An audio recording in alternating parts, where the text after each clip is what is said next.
This video is to measure hip flexion range of motion. Hip flexion occurs in the sagittal plane and the normal value is 0 to 120 degrees.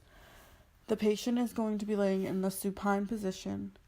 The patient will bring her knee to her chest, and I am going to place the fulcrum of the goniometer over the greater trochanter of the femur. The stationary arm is going to be lined up with the lateral midline of the pelvis. The moving arm is going to be in line with the lateral midline of the femur. There is 150 degrees of hip flexion for the patient. This video is going to measure hip extension range of motion using the goniometer. Hip extension occurs in the sagittal plane and has a firm end field. The normal value is from 0 to 20 degrees. The patient is going to be lying in the prone position. There will be a pillow placed under her abdomen for protection of her lower back. The patient is going to keep her leg and knee straight, and I'm going to have her lift her whole leg off the bed as high as she can. The fulcrum of the goniometer is going to line up with the patient's greater trochanter. The stationary arm of the goniometer is going to be in line with the lateral midline of the pelvis, and the moving arm is going to be lined up with the lateral midline of the femur. Please raise your left leg off the bed as high as you can. The patient has 10 degrees of hip extension. This video is going to be measuring the range of motion for hip abduction. Hip abduction occurs in the frontal plane. The normal value for hip abduction is 40 degrees. The patient is going to be in the supine position. In order to get this measurement, I need to palpate the patient's ASISs. I am going to ask the patient to please take her index finger on each hand and place them where my hands are currently. The fulcrum of the goniometer is going to go over the ASIS on the leg that is being tested. The stationary arm is going to go across the contralateral ASIS, and the moving arm is going to line up with the anterior midline of the patella. It is important that the patient keeps her kneecaps and toes pointed up to the ceiling because we do not want her to externally rotate her hips. Can you please bring up your leg out to the side as far as you can? The patient has 40 degrees of hip abduction, which is normal. This video is going to be measuring hip adduction. Hip adduction occurs in the frontal plane. The normal value for hip adduction is 20 degrees. The patient is going to be lying in the supine position. For hip adduction, I am going to palpate the patient's ASISs again, and I am going to ask her to put her finger on each one of the bones again. The fulcrum will be placed over the ASIS of the hip that I am testing. The stationary arm will be in line with the contralateral ASIS. The patient's toes and kneecaps need to be pointed straight up to the ceiling, and the patient is going to move her leg towards her other leg as far as she can while keeping her legs on the bed. I am going to move my moving arm so that it is in line with the anterior midline of the patella. The patient has 20 degrees of hip adduction, which is normal.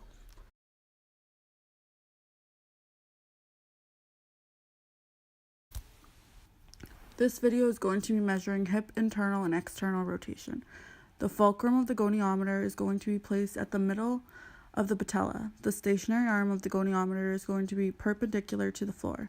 The moving arm of the goniometer is going to be at the midpoint between your malleoli, which are the inside and outside of the ankle. I am going to have the patient internally rotate her hips. Please move your foot out as far as you can. The normal ranges for hip internal rotation are 40 to 50 degrees. The patient has 45 degrees, which is normal.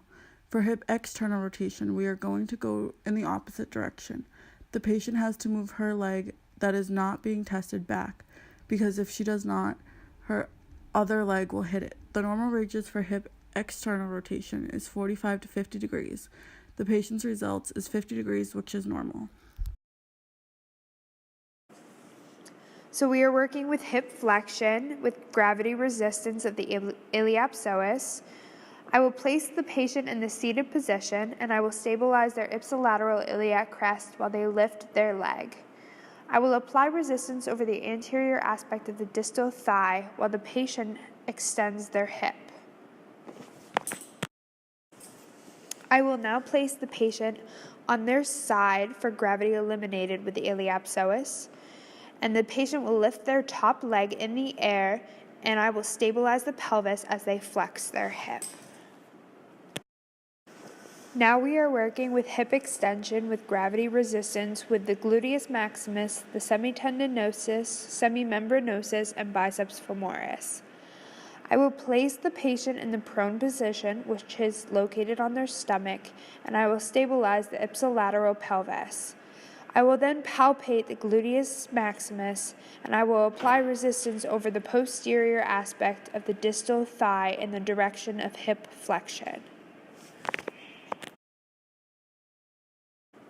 Now we are working with hip abduction with gravity resistance with the gluteus medius and minimus. I will place the patient on their side with their top leg lifted. I will stabilize the ipsilateral pelvis and palpate the gluteus medius right above the greater trochanter of the femur. I will then apply resistance on the lateral distal aspect of the thigh in the direction of hip adduction. We will now use gravity elimination for hip abduction, where we lay the patient in the supine position. We will again stabilize the ipsilateral pelvis and palpate the gluteus medius with no resistance. For hip adduction with gravity resistance for the adductor magnus, longus, brevis, and pectineus and gracilis, the patient will lay on their side, and I will stabilize their upper leg with a 30 degrees of hip abduction between the two thighs. I will then palpate the adductor complex, and I will apply resistance on the inner thigh above the knee in the direction of hip abduction. For gravity elimination for hip adduction, the patient will lay in the supine position with their opposite leg off the side of the table. I will then stabilize the pelvis again and palpate the adductor complex without resistance. For gravity resistance for hip internal rotation, we are using the muscles the TFL, the tensor fasciae latae, the gluteus medius, and the gluteus minimus. The patient will sit on the edge of the table, and I will palpate the anterior gluteus medius and TFL on the anterolateral aspect of the pelvis. The patient will swing the leg outward while the knee stays in place, and I will apply resistance to the medial direction of the lateral aspect of the distal leg. For hip internal rotation with gravity eliminated, we will place the patient in the supine position, and I will stabilize the ipsilateral pelvis. I will then palpate the anterior gluteus medius and TFL as was done in gravity resistance. For gravity resistance with hip external rotation, we are working with the piriformis, the gemellus superior and inferior, the obturator internus and externus, and the quadratus femoris. We will place the patient seated on the edge of the table and will place the lower leg in the inward direction. I will then apply resistance in the direction of the internal rotation.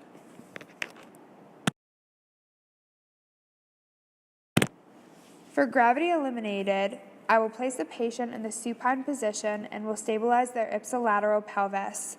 For this exercise, there is no palpation for any of the muscles of the upper thigh. For hip abduction with hip flexion, we are working with gravity resistance with the TFL. I will place the patient on their side, and I will flex their knee forward about 30 degrees. I will then stabilize their ipsilateral pelvis and palpate the TFL anterior to the greater trochanter of the femur. I will then apply resistance to the lateral distal aspect of the thigh in the direction of hip adduction. We are now using gravity elimination for hip abduction with hip flexion. The patient will be sitting further back on the table with their hips flexed about 45 degrees. The hip will be stabilized at the ipsilateral pelvis, and I will palpate the TFL anterior to the greater trochanter of the femur again. For hip adduction, hip flexion, and rotation with gravity resistance of the sartorius muscle, I will seat the patient on the edge of the table. I will then stabilize the ipsilateral iliac crest, and I will palpate the sartorius muscle just distal to the anterior superior iliac spine, or better known as ASIS. It will be in the direction of hip extension and adduction, with my other hand in the direction of hip medial rotation and knee extension. For gravity eliminated for the hip adduction, hip flexion, and hip rotation, I will place the patient in the supine position, and I will put their heel rising up to their shin. I will then also stabilize the ipsilateral iliac crest, and I will again palpate the sartorius muscle. One common injury of the hip is a hip labrum tear. The hip labrum has many functions, including shock absorption, joint lubrication, pressure distribution, and aiding in stability, with damage to the labrum associated to osteoarthritis. The etiology of labral tears includes trauma, femoroacetabular impingement, capsular laxity / hip hypermobility, dysplasia, and degeneration. A hip labral tear involves the ring of cartilage that follows the outside rim of the socket of your hip joint.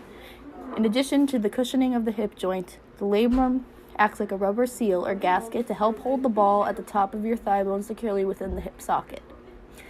Athletes who participate in sports such as hockey, soccer, golf, and ballet are at a higher risk of developing a hip labral tear.